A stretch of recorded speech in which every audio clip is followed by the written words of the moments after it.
Welcome to another episode of the Survival Fitness Plan.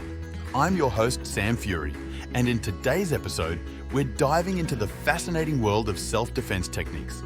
Specifically, we're going to explore joint locks, what they are, how they work, and why they're so effective in self-defense. First, let's start with a basic definition.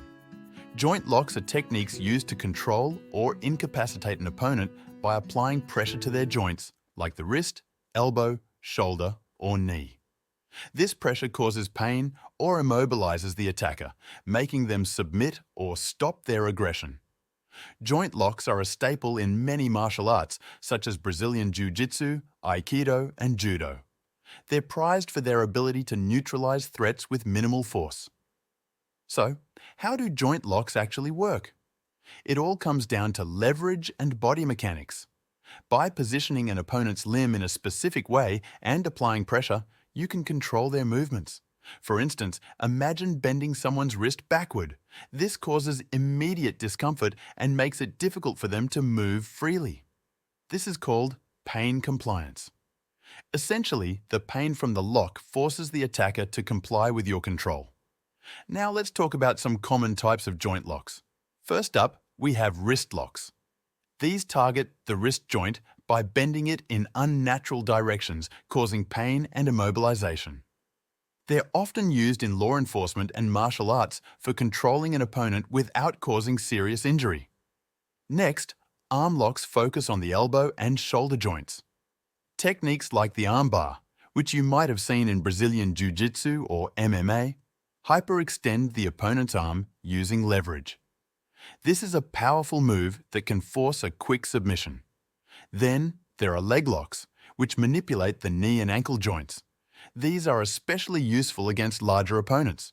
For example, a knee bar works similarly to an arm bar, but targets the knee, applying pressure that can immobilize the attacker. Shoulder locks are another type, involving techniques like the Kimura and Americana. These moves put pressure on the shoulder joint, often causing severe pain and dislocation if the opponent doesn't submit. So, why should you consider learning joint locks for self-defense? Firstly, joint locks are non-lethal, meaning you can control an opponent without causing permanent harm. This is crucial in self-defense situations where you want to stop the threat without escalating violence. Secondly, joint locks are incredibly versatile. They can be applied in various situations, whether you're standing, on the ground, or in close quarters. This adaptability makes them a valuable tool in your self-defense arsenal. Another advantage is that joint locks can be effective against larger opponents. Because they rely on technique and leverage rather than brute strength, a smaller person can control a bigger attacker. This levels the playing field and gives you a significant advantage. Lastly, learning and mastering joint locks can boost your confidence. Knowing you have the skills to protect yourself can reduce fear and anxiety, empowering you to handle confrontations more effectively. If you're interested in learning joint locks, here are some tips to get started. Seek professional instruction from a qualified self-defense or martial arts instructor. Proper training ensures you understand the mechanics of each technique and can apply them correctly. Practice regularly. Like any skill, consistent practice helps build muscle memory, making it easier to execute techniques instinctively. Focus on technique over strength. Proper body mechanics and leverage are key to effective joint locks, regardless of your size or strength. Understand the legal implications. It's important to know the legal aspects of using joint locks in self-defense. Always use them responsibly and only when necessary.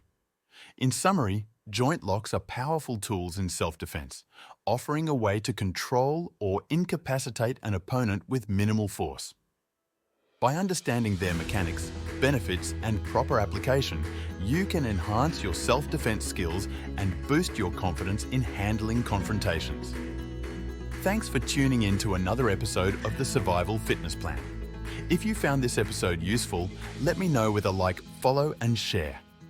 Finally, if you haven't already, be sure to visit survivalfitnessplan.com, where you will find the only online program where you can train yourself to outrun, outfight, and outlive the majority of the world's population.